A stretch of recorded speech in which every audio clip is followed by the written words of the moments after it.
مصیبت کے وقت کون سی دعا پڑھنی چاہیے؟ جب انسان بہت زیادہ بے چین اور پریشان ہو اور اسے کہیں سے بھی کوئی راہ سجائی نہ دے، راہ دکھائی نہ دے، تو وہ کون سا عمل کرنا چاہیے، اس ویڈیو میں آپ جانیں گے۔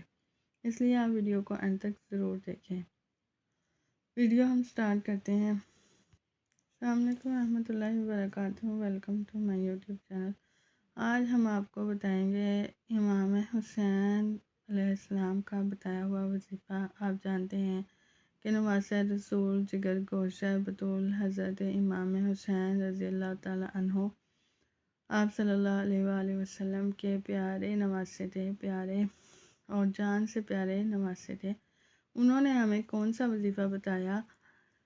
فرمایا، روایت میں ہے کہ ابن نجار نے اپنی تاریخ میں نواسہ رسول صلی اللہ علیہ وسلم، جگر گوشہ بطول حضرت حسین رضی اللہ تعالیٰ عنہ سے روایت نقل کی کہ جو شخص صبح کو 7 مرتبہ حسبی اللہ لا الہ الا هو علیہ توکلت وہو رب العرش العظیم پڑھ لے گا تو اس کو اس دن اور اس رات میں نہ کوئی بے چینی اور نہ کوئی مصیبت پہنچے گی اور نہ ہی وہ ڈوبے گا۔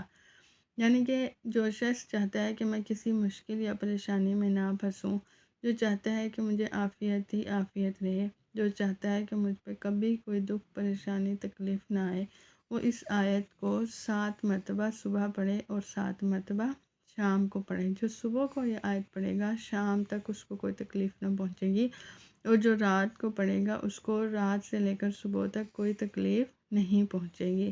یہ آیت بالکل مختصر سی ہے، حسبی اللہ لا الہ الا هو علیہ توکلت وہو رب العرش العظیم۔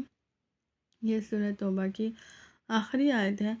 تو یہ پڑھنے سے اللہ تعالیٰ آپ کے اوپر اپنی رحمت فرمائیں گے اور آپ کو ہر مصیبت اور پریشانی سے نجات دیں گے۔ اس کا حوالہ ہے روح المعانی